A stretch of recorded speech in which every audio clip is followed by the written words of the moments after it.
Nah, ini nih Bu Sinta, kita langsung, aku langsung gas soal Bu Sinta kan sering ya melakukan manifestasi gitu, termasuk yang vilanya gitu ya. Membikin mimpi yang besar itu nggak semua orang loh pede gitu, percaya diri untuk membuat mimpi-mimpi yang besar gitu.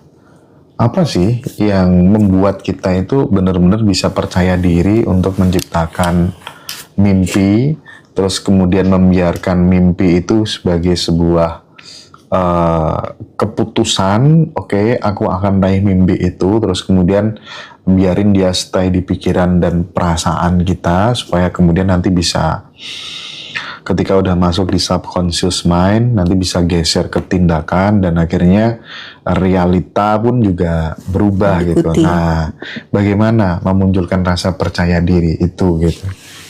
Sadari kesejatian dirimu dulu. Oke. Jadi kita meng-create gitu ya.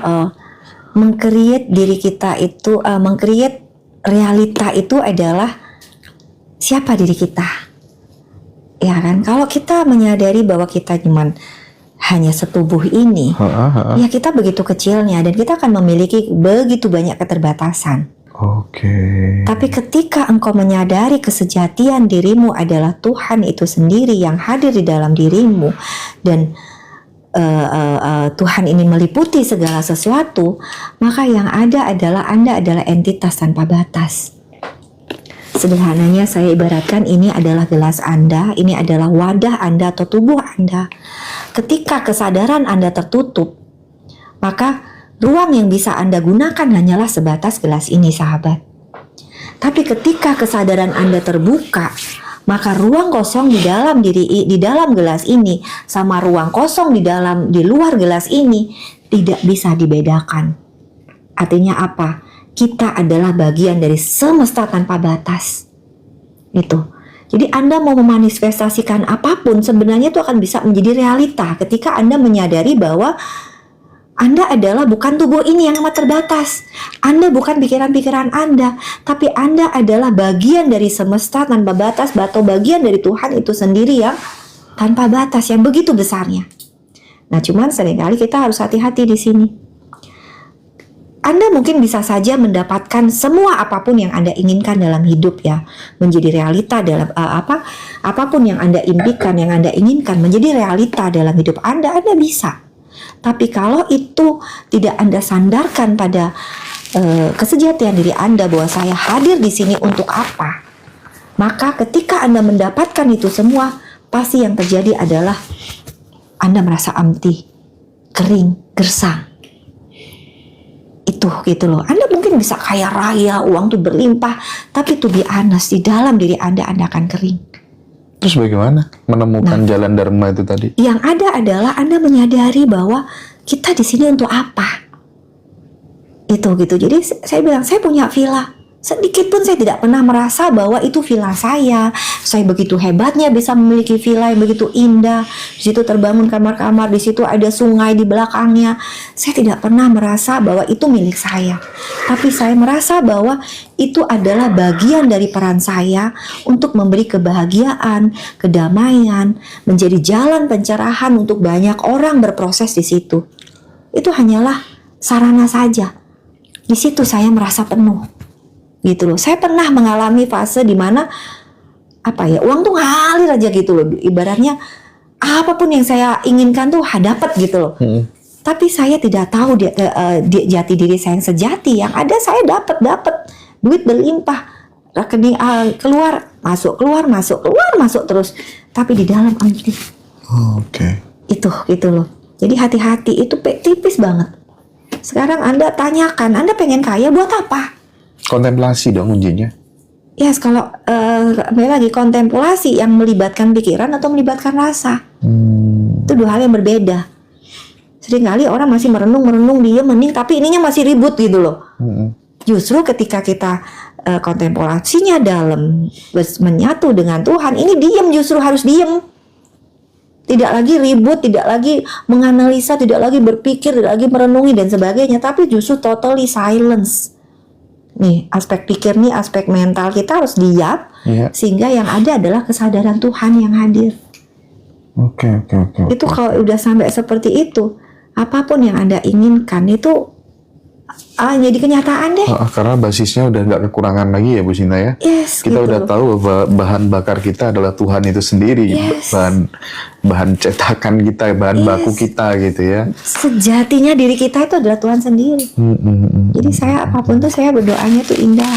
Aku adalah Tuhan dalam semesta kecilku. Iya. Bukan bermaksud sombong bahwa kamu harus sembah saya, bukan.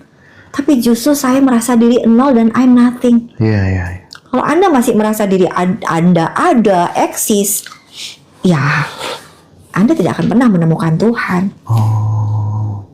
Itu. Jadi justru di titik kenolan kita, di titik kita bukan siapa-siapa, kita nggak punya apa-apa, disitulah Tuhan hadir, sahabat. Oke, keren. Kalau Bu Sinta sendiri selama ini gimana? Ketika butuh selalu ada gitu kah pola-pola rezekinya? Yes. Itu masang programnya bagaimana dulu sehingga bisa terjadi seperti itu? Itu tadi, saya tidak lagi yang saya cari Tuhannya dulu gitu. Gimana tersambung itu gitu loh.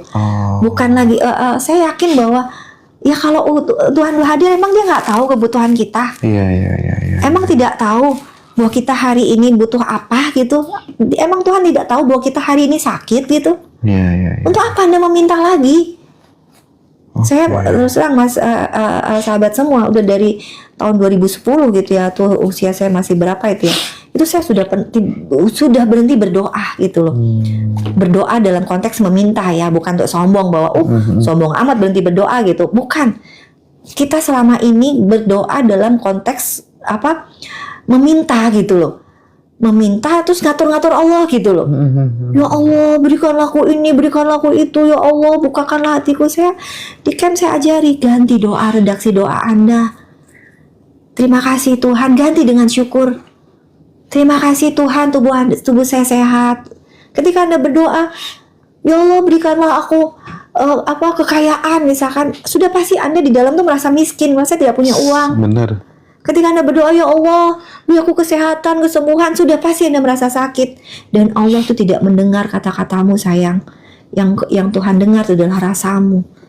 Itu yang menjawab kenapa sih doa kita tuh seakan-akan tidak dikabulkan gitu loh. Karena apa? Tabrakan gitu loh. Antara apa yang Anda ucapkan dengan apa yang Anda rasakan. Jadi sekarang ganti doa Anda tuh dengan bersyukur gitu loh. Maksudnya bersyukur seakan-akan kita udah di situ.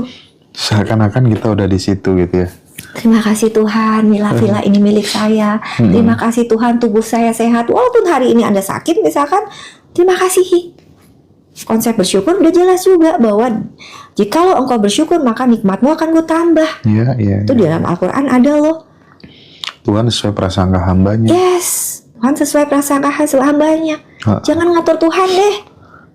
Tetapi memang begini deh Bu Sinta, kadang kita itu merasa sangat bahagia ketika kemudian harus bahagia itu parameternya harus memiliki, mencapai mendapatkan tingkat kemakmuran tertentu gitu ya, bisa mendapatkan rumah yang baru, bisa mendapatkan kendaraan yang baru, pasangan yang baru, prestasi anak yang luar biasa gitu. Terkadang kita lupa bahwa dari hal yang sederhana menjadi biasa saja, itu sebenarnya kita bisa menemukan kebahagiaan yang tidak ternilai gitu.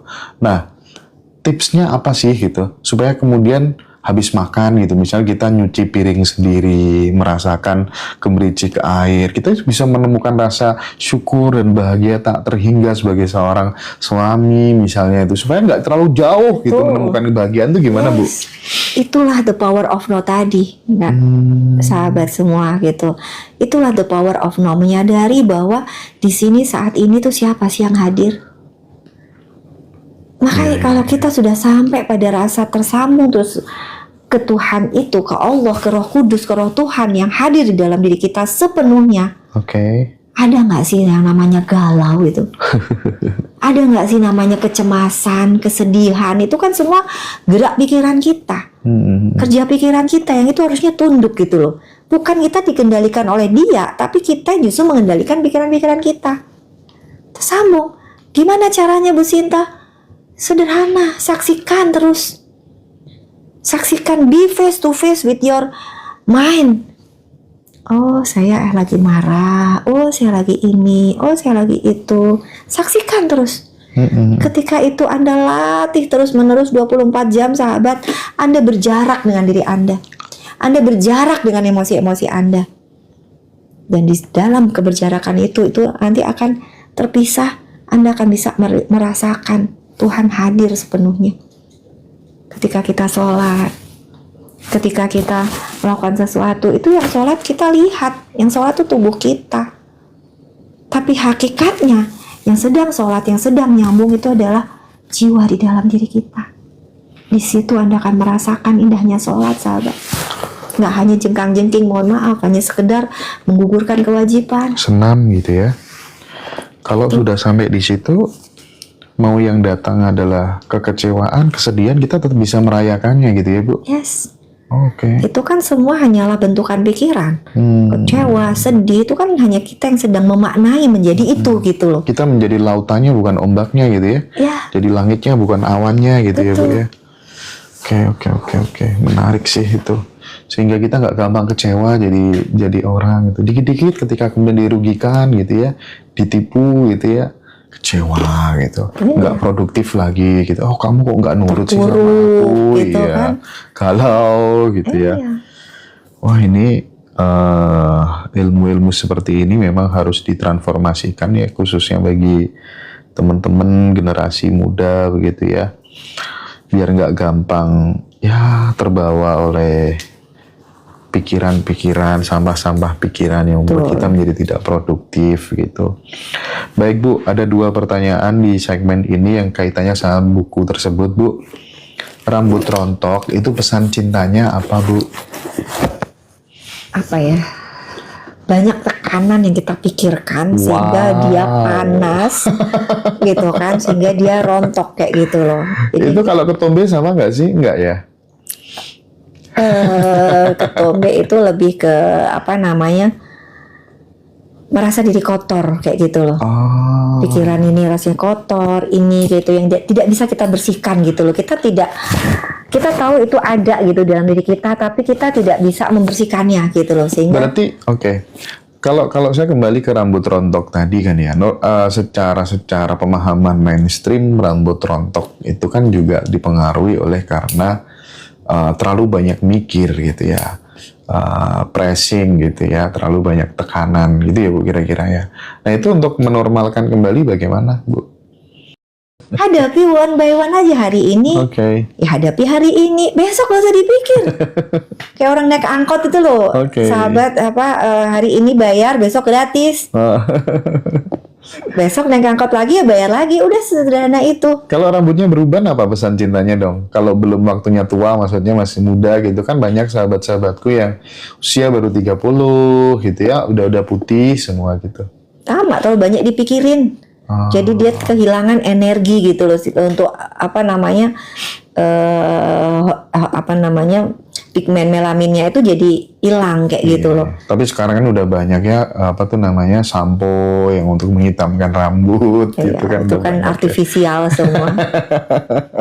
Asam urat bagaimana Bu? Asam urat ya. Karena banyak teman-teman yang menderita asam urat. Itu kira-kira pesan cinta yang bisa kita dapatkan agar kita bisa berbenah itu kira-kira apa Bu?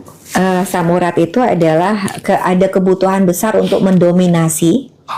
Ada impatient, ada ketidaksabaran dan ada kemarahan. Itu. Kaitannya sama ego. Ya. Jadi orang yang ingin mendominasi orang lain itu sebenarnya dia sedang merasa diri lemah atau insecure. Gitu. Jadi kalau Anda memiliki suami yang benar-benar dominan banget, nguasai banget, semua harus ikut perintah dia, itu sebenarnya menunjukkan kerapuhan dirinya.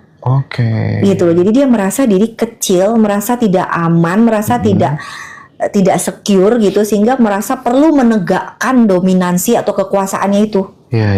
Kalau orang udah merasa dirinya udah cukup fulfill, justru dia akan humble banget gitu loh. Oke. Coba deh orang Ini keren sama nih. seperti orang kaya gitu loh. Orang-orang Iya. OKB itu rasa perlu menunjukkan kekayaannya bahwa ini loh gue kaya gitu kan.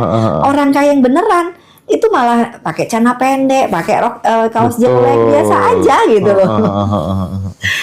Yang Itu, maga-maga itu yang justru Iya, yang ya. OKB gitu yang ngerasa perlu bahwa ini loh aku gitu, tolong Iya, hargai gitu. Terus setiap hari posting-posting gitu.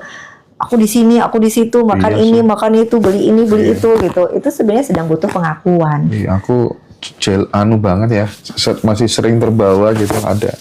Dulu ada saya orang begitu yang juga kayak gitu. Dulu kalau nggak bermerek baju nggak mau, kalau mobil nggak Oke. BMW nggak mau gitu kan. Tapi sekarang udah butuh validasi ya Bu ya. yes, Butuh sekarang udah aduh nggak pengakuan. butuh lagi deh itu gitu pakai baju 200.000, 100.000 mah udah beres gitu kan. Supaya orang itu benar-benar udah selesai dengan dirinya sendiri, apa yang harus dilakukan sih Bu? Kalau orang sudah selesai dengan dirinya sendiri kan memang dia sudah tidak membutuhkan lagi yang namanya pengakuan, ya eksistensi, harus sering bikin story WA, bikin status di Facebook, medsos gitu. Apa yang harus dilakukan biar proses selesai dengan diri itu menjadi lebih cepat gitu? Tundukkan ini pikiranmu, di situ ada ego, di situ ada keinginan, di situ ada semua harapan-harapan. Tundukkan semua pikiranmu, tundukkan sehingga yang hadir itu adalah kesadaran Tuhan itu sendiri. Kalau udah jadi Tuhan, emang butuh apa sih kita? Mau ketika semua sudah tersedia, kita berucap aja ada di depan kita. Oke. Baiklah. Nah, ini nih ada yang tanya itu, Bu, sekarang kan mulai banyak teman-teman kita yang mengurangi nasi gitu karena di situ gula gitu. Gula bagi mereka kan bisnis nilainya triliunan rupiah gitu. Tapi kalau di dalam tubuh kita terlalu banyak gitu ya, bisa jadi insulin, bisa jadi diabetes, bisa gimana sih Bu warningnya Ibu terkait dengan konsumsi gula masyarakat kita? Iya, memang Indonesia ini adalah penderita diabetes nomor 3 dunia. Oke. Terjadi karena apa? Makan kita itu adalah bahan makanan kita yang utama kan adalah nasi. Iya. Iya kan? Nah, secara fisik nasi itu kadar nasi beras putih ya, itu indeks glikemiknya tuh tinggi, nilai gulanya tuh tinggi daripada gula itu sendiri. Oh. Gitu. Tubuh kita itu sebenarnya hanya mampu mencerna gula itu hanya 1 sendok teh per hari. Oke. Gitu loh. Jadi ketika kita makan sepiring nasi itu setara dengan 3 sendok makan gula. Sehingga kita kelebihan itu 2,5 sendok makan gula. Lah kalau kali 3 kita makan, maka kita kelebihan itu berarti berapa tuh? 9, 3, 6, 7, 8 setengah. 8 setengah sendok makan gula. Gitu kan? Nah, kalau tubuh kita sehat tidak masalah. Tubuh kita tuh punya mekanisme sahabat untuk mengeluarkan hal-hal yang tidak kita butuhkan atau hal-hal yang jelek dalam diri kita, itu dikeluarkan. Nah, yang menjadi masalah adalah ingat pesan cinta dari orang diabetes apa? Menyimpan kepahitan yang dalam. Menyimpan kepahitan yang dalam. Iya gitu, keinginan mendominasi yang besar. Sehingga yang ada adalah ketika Anda menyimpan kepahitan-kepahitan itu di dalam diri Anda, itu secara holistik, itu tubuh itu ibaratnya dia meretensi, menahan gula itu di dalam tubuh gitu loh. Sehingga karena apa? Untuk nemenin dirinya yang pahit. Hidupku pahit, aduh kamu jangan keluar dong, kira-kira seperti itulah bahasanya. Jadi gula yang harusnya dibuang, proses tubuh tuh sebenarnya keren banget gitu loh. Yang lebih itu pasti dibuang. Tapi karena dia hidupnya pahit, di dalam itu rasa di dalam tubuhnya ini pahit, maka dia meretensi gula untuk memaniskan hidupnya. Itu. Jadi kalau tadi misalkan di jalan suami, kok pengen es tebu ya, pengen yang manis-manis ya. Saya refleksi gitu. Hari ini kamu menyimpan kepahitan apa ya? Aku marah-marah terus ya. Oke. Itu. Ini udah dijawab tadi Mbak Christine, batuk sudah 2 bulan menyebabkan leher dan pundak sakit. Apa pesan cintanya Bu gitu?